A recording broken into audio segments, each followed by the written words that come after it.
El camino del reino. Chaclacayo, Lima, Perú, viernes 28 de enero del 2022. Las lecturas de hoy están tomadas del segundo libro de Samuel, capítulo 11, versículos del 1 al 4a, del 5 al 10a y del 13 al 17. El Salmo 51, entre paréntesis, 50. Versículos del 3 al 7 y del 10 al 11. El Evangelio está tomado de Marcos, capítulo 4, versículos del 26 al 34. El tema de hoy, el plan macabro de David. Queridos amigos de la Palabra de Dios, hoy estaríamos celebrando el cumpleaños de nuestra querida Julia Opíos, más conocida como Julie, vecina de Residencial Santa Cruz, cerca de la parroquia Nuestra Señora de Belén.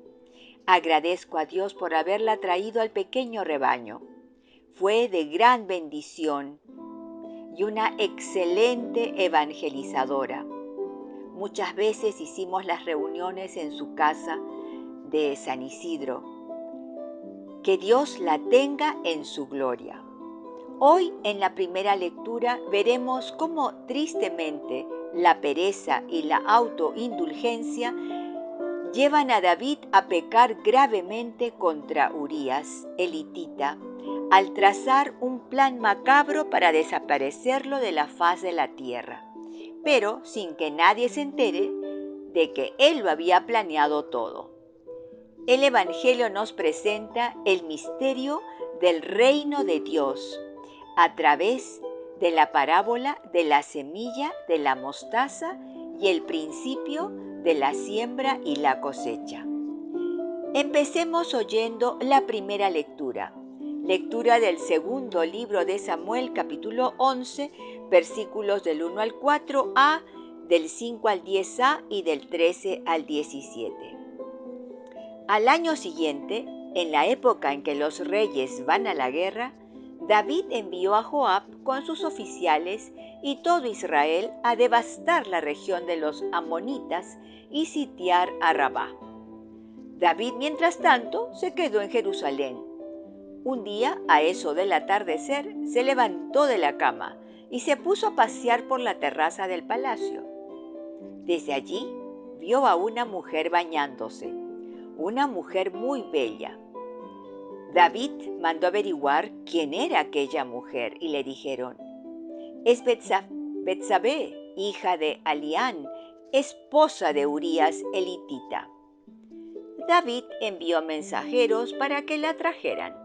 Después Betsabé volvió a su casa, quedó encinta y mandó este aviso a David: estoy encinta. Entonces David dio esta orden a Joab: mándame a Urías el hitita. Joab se lo mandó. Cuando llegó Urías, David le preguntó por Joab, el ejército y la guerra. Luego le dijo: anda a casa a lavarte los pies. Urías salió del palacio y detrás de él le llevaron un regalo del rey. Pero Urías durmió a la puerta del palacio con los guardias de su señor y no fue a su casa. Avisaron a David que Urías no había ido a su casa. Al día siguiente David lo convidó a un banquete y lo emborrachó. Al atardecer, Urías salió para acostarse con los guardias de su señor y no fue a su casa. A la mañana siguiente, David escribió una carta a Joab y se la mandó por medio de Urías. El texto de la carta decía: pon a Urías en primera fila donde sea más recia la lucha y después déjalo solo para que lo hieran y muera. Joab, que tenía cercada la ciudad, puso a Urías donde sabía que estaban los defensores más aguerridos. Los defensores de la ciudad hicieron una salida, atacaron a Joab y hubo bajas en el ejército entre los oficiales de David. Murió también Urías el hitita. Palabra de Dios, te alabamos, Señor. Empezaré repitiendo el versículo 1. En la época en que los reyes van a la guerra, David prefirió quedarse en sus aposentos reales mientras su ejército se sacaba la mugre por su rey e Israel contra los amonitas, archienemigos de Israel.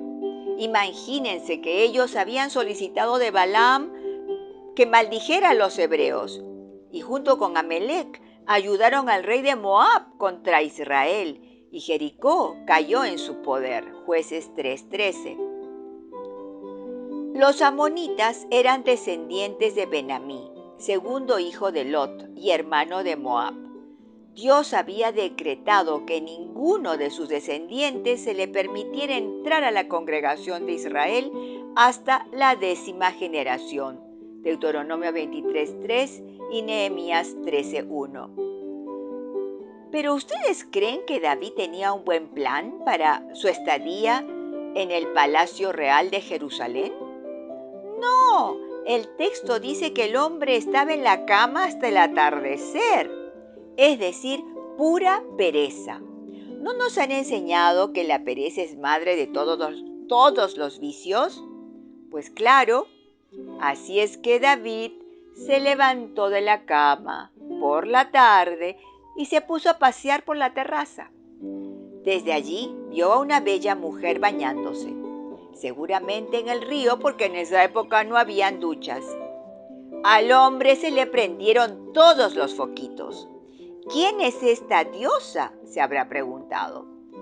Ojito, ojito, David ya tenía varias esposas, entre ellas Abigail. Aparte tenía muchas concubinas dispuestas a complacerlo con tan solo levantar su dedito y señalar a alguna. Pero no quería ninguna de ellas, quería la mujer del río. Al averiguar quién era, descubrió que esa bella mujer era casada con uno de sus soldados que estaban haciendo la guerra por él. Haremos un alto para recordar que dos de nuestros enemigos son el mundo y la carne. El mundo en 1 de Juan 2, versículos del 13 al 16 y la carne en Romanos 7. El mundo, con los apetitos desordenados y la codicia de los ojos, ganaron al pobre David. No podía controlarse. Dice Jesús en Mateo 5, 27, 29 que con tan solo mirar a una mujer deseándola, ya has cometido adulterio. David ya había cometido adulterio con sus ojos. Veamos Santiago 1, versículos 13 al 14. Cuando alguno es tentado, no diga que es tentado de parte de Dios, porque Dios no puede ser tentado por el mal, ni Él tienta a nadie, sino que cada uno es tentado cuando de su propia concupiscencia es atraído y seducido. O sea, David, a pesar que tenía una espléndida relación con Dios, se dejó llevar por la atracción y la seducción y entonces se embarazó por su propia concupiscencia. Santiago continúa en 1:14. Entonces la concupiscencia, después que ha concebido, da a luz el pecado. Y el pecado, siendo consumado, da a luz la muerte. Veremos ahora cómo David dio a luz el pecado y el pecado consumado dio a luz la muerte. Bien decía Jesús que los ojos son la ventana del alma, Mateo 6, 22 al 23. David no pudo controlar sus ojos. Entonces, ¿qué hizo David? Pues la mandó traer a su habitación, estuvo con Betsabé y obviamente quedó embarazada. No había píldoras para la anticoncepción ni otras cosas para cuidarse, así que al regresar a su casa se lo comunicó a David. Ahora pues, ¿qué maquinó David? Pensó, ya sé, lo traeré a Urías de regreso a su casa para que ese bebé pase por su hijo y asunto resuelto. Pero David no contaba con la humildad y solidaridad de Urías para sus compañeros de batalla. Se dan cuenta que David no mostró ninguno de esos sentimientos para con sus soldados y menos para con Urías. El poder enceguece y endurece el corazón. ¿No dice en 1 Timoteo 6:10 que el amor al dinero es raíz de todos los males? Pues ahí está. A David no le funcionó la estrategia ni el regalo real que le dio a Urías, ni el banquete que le ofreció al día siguiente para emborracharlo. Urías no iba a su casa. David entró en pánico. ¿Qué puedo hacer ahora?, pensó. Como el pecado de adulterio ya estaba consumado, ahora el pecado daría a luz un asesinato. Y de allí la muerte. David llamó a Urías, le entregó una carta al general Joab, en donde lo condenaba a muerte y lo envió con el propio Urías. En la carta ordenaba poner a Urías al frente, en primera línea, en la parte más recia de la batalla, para que lo hirieran y muriera. Así nomás. Y así se hizo. El pobre Urías murió. ¡Wow! Comprendan que David amaba a Dios, pero como bien dice Pablo, hago lo que no quiero. Romanos 7. Y así somos nosotros, hacemos lo que no queremos. Vamos caminando, caemos, nos tropezamos, pero el amor de Dios no nos abandona. Él nos levanta, nos corrige para que continuemos en el camino de la santidad. Mañana veremos cuáles fueron las consecuencias del pecado de David. Oremos con el Salmo responsorial 51 entre paréntesis 50, muy conocido como el Miserere, creado por David después de lo de Betsabé. Responderemos: misericordia, Señor, hemos pecado. Misericordia, Dios mío, por tu bondad, por tu inmensa compasión, borra mi culpa, lava del todo mi delito, limpia mi pecado. Respondemos: misericordia, Señor, hemos pecado. Pues yo reconozco mi culpa. Tengo siempre presente mi pecado contra ti. Contra ti solo pequé, cometí la maldad que aborreces. Respondemos: misericordia, Señor, hemos pecado. En la sentencia tendrás razón, en el juicio resultarás inocente.